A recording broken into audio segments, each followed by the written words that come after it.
No, after going through the checkpoint at Lanzarote, I was awake for over 30 hours, getting the boat to the checkpoint. And I chose to go down the east side of Fuerteventura.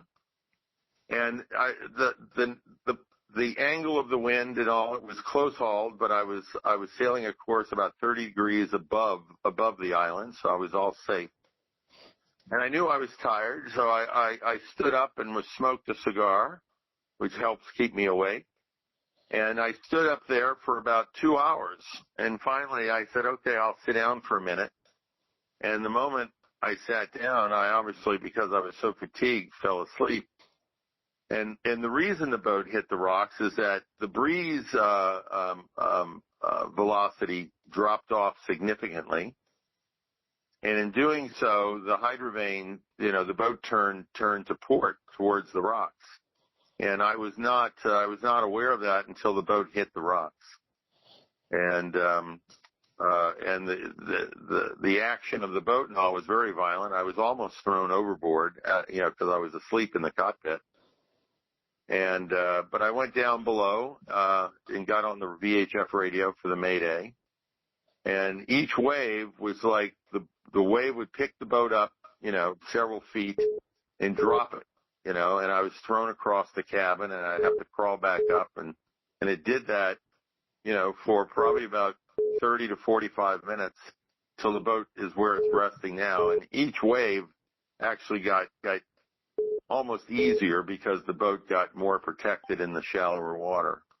But, it's a sad situation. I truly, when rethinking about, if I went on the west side of the island opposed to the east, I wouldn't have had a lee shore. So it was a bad decision by the skipper, who was me. And I'm paying the penalty for it today. Yeah, it's an excellent classic. Hey, listen, can you update us on what's happening with the salvage efforts at the moment?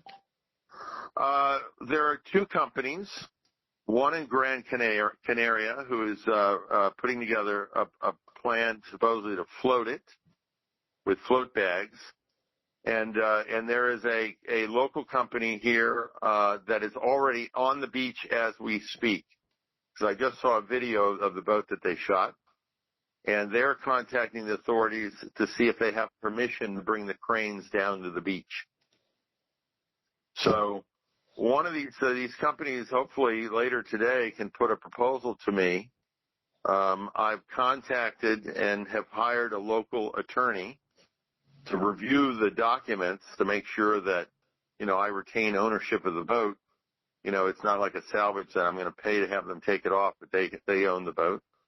And then if everything proceeds to move forward the way I expect it to in the next few days, the boat will be in a boatyard where I can evaluate it and repair her.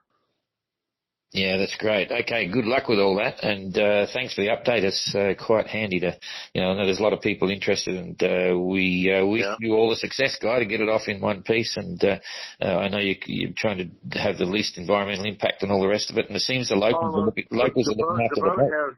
The boat has not caused any environmental impact. The diesel fuel was evacuated from the boat the very next day.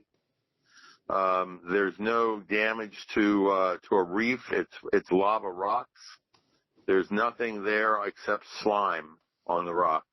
Yeah. Because, these rocks go wet and dry, depending on the tides. Yeah. So there's no damage, which I'm very happy about, obviously. And the locals have been keeping an eye on the boat for you, which is really cool. Yeah, that too. So. Yeah. Yep. All right. That's great. Thanks for the update, Guy, and we'll keep up with it, and good luck, eh? All right. Yep. Thank you, sir. Thanks, mate.